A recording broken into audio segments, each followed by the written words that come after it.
और विवाद में आदमी अभद्र भाषा के तो हम प्रयोग ना कैले रहनी और ना ही गाली गलौज, लेकिन कोर्ट कचहरी ये सब से लेके एग्रीमेंट हम अपन तोड़ लेने। और अभी देख रहे हैं देसी भोजपुरी एक नई सोच, और मैं अशरफ अली। मैं अभी इस वक्त मुंबई में मौजूद हूँ और हमारे साथ बातचीत करने के लिए मौजूद हैं भोजपुरी के एक सुपर स्टार सिंगर जो अभी मुंबई में मौजूद हैं। आइए उनसे आपका परिचय कराता हूँ। और पहले गायकी के माध्यम से मैं परिचय कराना चाहूँगा शशिलाल यादव जी का। भैया आपका स्वागत है। पी के आवेला हमरो भातार खेलना, पी के आवेला हमरो भातार खेलना, एगो चुमाला मरले बाचार बेलना, एगो चुमाला मरले बाचार बेलना, सखी गारी से देवे उतार खेलना,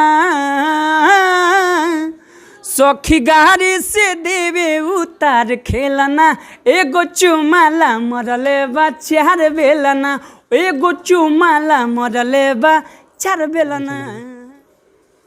जितना भी भोजपुरी समाज के हमारे चाचा भैया माई बहन जे भी देखा था सब, क्योंकि हम भोजपुरी गायक शशिलाल यादव पैर छू के प्रणाम करता नहीं। और ख़ास करके देसी भोजपुरी एक नई सोच के चैनल के माध्यम से आप सब जितना लोग भी देखा था नहीं, आप सबको भी प्रणाम बा। और आप सबसे विनती बा कि भैया के चैनल के सब्सक्राइब करी और बेल आइकन बटन दबाइए और ढेर सारा आशीर्वाद करें। भैया आप गायकी की शुरुआत कहाँ से किए थे और बचपन से ही शौक था कि गायक बनना है, कि कैसे आपका मतलब भोजपुरी इंडस्ट्री में सिंगर बन गए हैं अभी तक?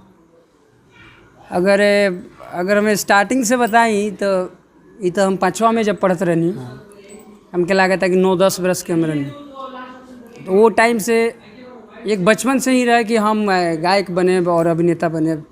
और हम यहाँ तक आवे में चल के आई नहीं, हम बड़ी रेंग के आइल बानी।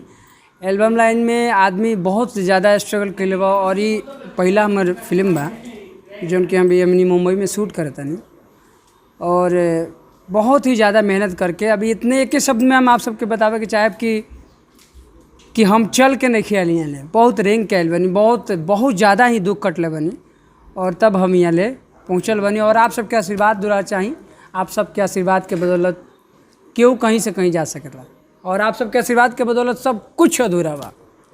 अब तक आप कितने गाने गा चुके हैं भोजपुरी के लिए? लगभग तो 2009 से हम गावत है। 2009 जब रील कैसेट चलते रहे ना, उस समय हमने कैसेट के ले रहनी, हमके लगा था कि 2500 गाना प्लस हो गई। क्या कि हमने जो पहले कंपनी में रहनी तो बड़ा महीना के हमने कम से कम 25-30 गाना गाई कम से कम। और उसके बाद अभी कंटिन्यू भोजपुरी के तमाम कंपनी से, छोट बड़ सारा कंपनी से जे लोग गाना लेवेला सबके हमने गाना दी ले और कंटिन्यू प्रोजेक्ट आवेला। हमके लगा था कि महीना में 20 गाना तो आ ही जाला, हमने के 20 से 25 30 हो जाला, कोनो दिन 2 गाना रिलीज होला। इतना गाना गा चुके हैं तो हमारे दर्शकों को पहले कुछ सुनाइए, उसके बाद आगे और बातचीत करेंगे आपसे। जरूर काहे ना, ये लगन खातिर तो हमने बनल बने। एगो गाना बहुत ज़्यादा अभी विवाद भैल, हमारे जौन कंपनी से हम रहनी बाउंड कर ले रहनू 5 साल के, तो विवाद भैल तो हमारे बहुत सारा गाना है जो 50 मिलियन 60 मिलियन 70 मिलियन 80 मिलियन सब। हमके लगा था कि 10-15 गाना उनमें से जितना पॉपुलर है हमारे सबके प्राइवेट कर देना। अभी हम देखा था कि 1-2 दिन से गाना खुला था, जैसे प्राइवेट के लेलन ग्राफ के नीचे डाउन करेला, अभी गाना खुला था, वो खुद खुला था रहना। तो हमें ये गाना हम निकले सर बिल्कुल साफ़ सुथरा गाना रहे, पारिवारिक गाना रहे। परिवार में एगो जो ड्रामा होला, दारू पी के लोग आवेला बाहर से और अपने पत्नी के परेशान करेला, मारेला, पीटेला या गाली गलौज करेला, तो ये टाइप के गाना रहे। हम आप सबके सुनावे के चाहे। पी के आवेला हमरो भातार खेलना, पी के आवेला हमरो भातार खेलना, एगो चुमाला मरले बाचार बेलना, एगो चुमाला मरले बाचार बेलना, सखी गारी से देवे उतार खेलना,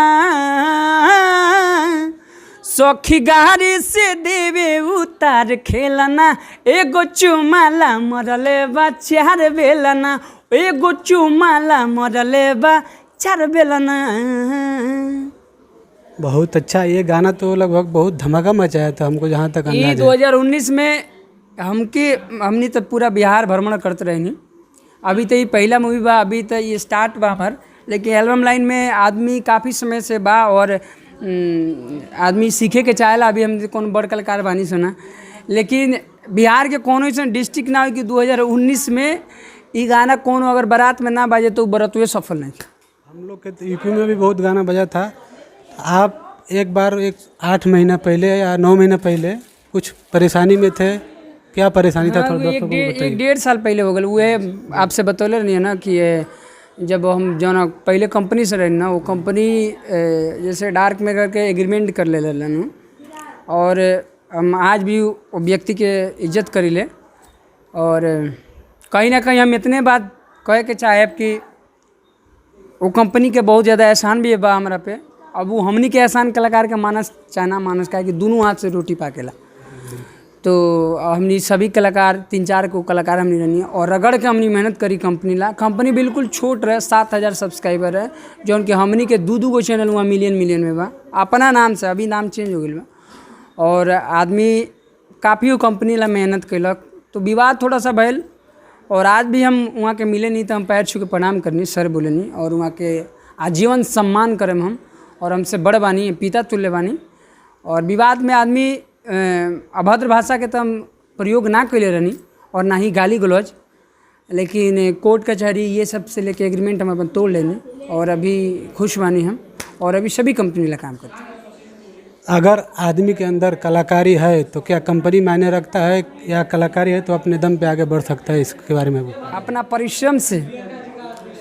परिश्रम से आदमी कोनो भी असंभव काम के संभव कर सकता है।